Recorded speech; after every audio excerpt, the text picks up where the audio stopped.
kill or to be killed, gitu kan, membunuh atau dibunuh. Apakah Prabowo siap, gitu kan, bersama rakyat menyingkirkan Jokowi dan Gibran? Kekuatan rakyat atau people power, adili Jokowi, makzulkan Gibran. Yang sekarang berbahaya, etnis Cina yang jahat. Hanya omon-omon, hanya memberikan janji palsu. Karena itu penjahat nomor satu tadi, Joko Widodo, itu dia harus berani singkirkan.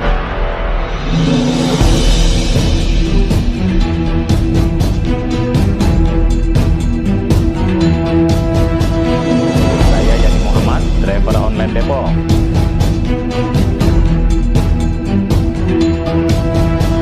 Kita harus mendesak, ya, harus mendesak Prabowo, gitu, karena pilihan itu pilihan yang to be or not to be, gitu, ya.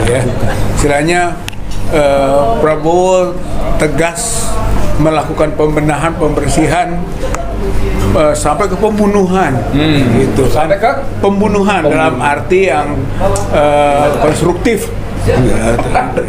Konstruktif membunuh itu dalam rangka menyelamatkan tadi 280 juta rakyat, gitu kan, kill or to be killed, gitu kan, membunuh atau dibunuh. Nah, itu dalam konteks yang luas itu tadi bisa di internal, ya, persaingan antara Prabowo sebagai presiden dengan Gibran sebagai wakil presiden yang merupakan kepanjangan tangan dari Jokowi.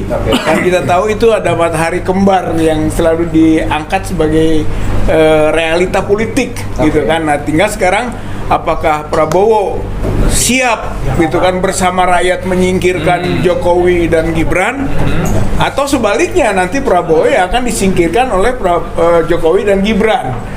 Nah, kalau misalnya Prabowo tidak sanggup melakukan penyingkiran, gitu, melepaskan diri dari Jokowi dan Gibran, maka Prabowo bersatu dengan Jokowi dan Gibran. Artinya yang akan nanti menyingkirkan rakyat, gitu.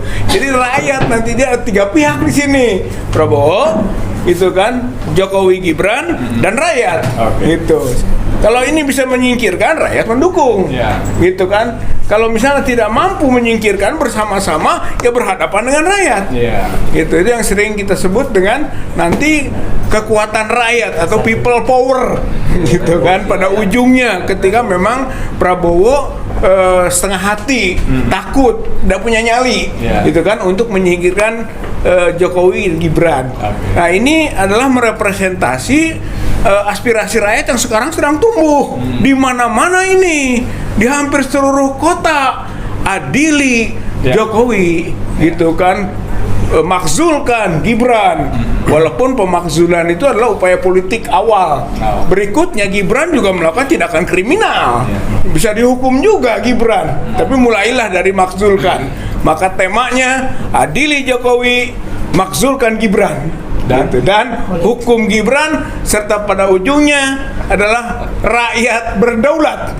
Rakyat berdaulat, karena sekarang kedaulatan rakyat sudah dicuri, dirampok oleh yang disebut oligarki. Nah, oligarki ini adalah tokoh-tokoh politik, partai politik, dan juga kelompok bisnis yang nuansa atau etniknya Cina yang jahat. Gitu. Jadi kalau menurut saya ini bahaya negara ini adalah oleh tokoh-tokoh politik, partai politik yang tidak menginjak atau tidak berbasis pada kedaulatan rakyat, serta tadi kelompok bisnis yang direpresentasikan oleh etnis Cina yang jahat. Tidak semua etnis Cina jahat, tapi ada sekelompok yang berbahaya dan telah merusak negara ini, etnis Cina yang jahat. Itu harus disingkirkan, dan amanat ini patut dikerjakan oleh Prabowo sebagai presiden. Kalau tidak, Prabowo-nya sendiri yang akan tersingkir nantinya. Itu bagian dari desakan kita, ya? Iya, desakan. Yang jahat itu bukan hanya etnis Tionghoa, yang jahat ya jahat aja. Yang sekarang berbahaya, etnis Cina yang jahat. Bukan Yaman yang jahat. Oke. Sebenarnya kalau cerita pemazulan, kita sebelum bicara pemazulan Gibran, itu jauh sebelumnya kita bicara pemazulan Joko Widodo dan tokoh yang termasuk paling kencang bicara adalah Marwan Batubara ya dari petisi 100. Tapi walaupun itu agak kadaluarsa, tapi menjadi tetap relevan karena Joko Widodo tetap harus diurus dengan sangat baik ya. Monggo Bang Marwan silakan. Bismillahirrahmanirrahim. Terima kasih Bang Edi. Jadi saya kira kata-kata mendesak itu juga perlu dipertegas itu mendesak. Saya kira yang lebih pas itu menuntut. Iya, jangan mendesak, dia nggak mau. Kalau menuntut ini, kalau nggak dilaksanakan itu ada sanksi yang tegas gitu dari rakyat terutama. Jadi saya usulkan katanya itu menuntut Prabowo untuk melakukan apa saja yang nanti akan kita tuntut. Terutama itu adalah menuntut kejahatan oleh oligarki di Indonesia selama Jokowi berkuasa. Ya, lanjut. Ya, jadi intinya kejahatan oligarki itu sudah sangat nyata, mengkhianati negara, lalu mengingkari atau melakukan KKN yang sangat masif oleh oligarki yang memang dipimpin oleh Joko Widodo dan juga oleh konglomerat hitam. Jadi karena itu saya kira bagi kita tidak cukup Pak Prabowo itu hanya pidato dari satu pidato ke pidato lain.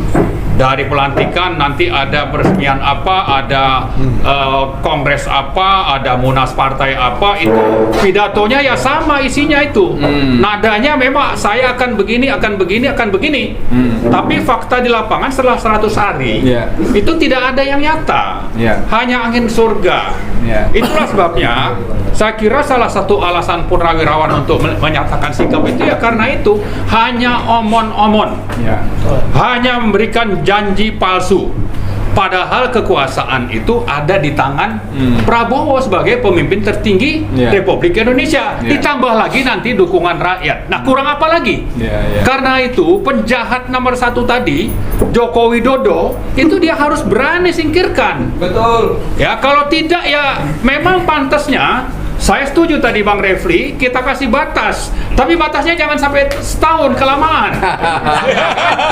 Kita kasih misalnya 6 bulan, cukup itu. Karena ini penjahat ini sudah merusak bangsa Indonesia. Rakyat sudah banyak yang ditindas.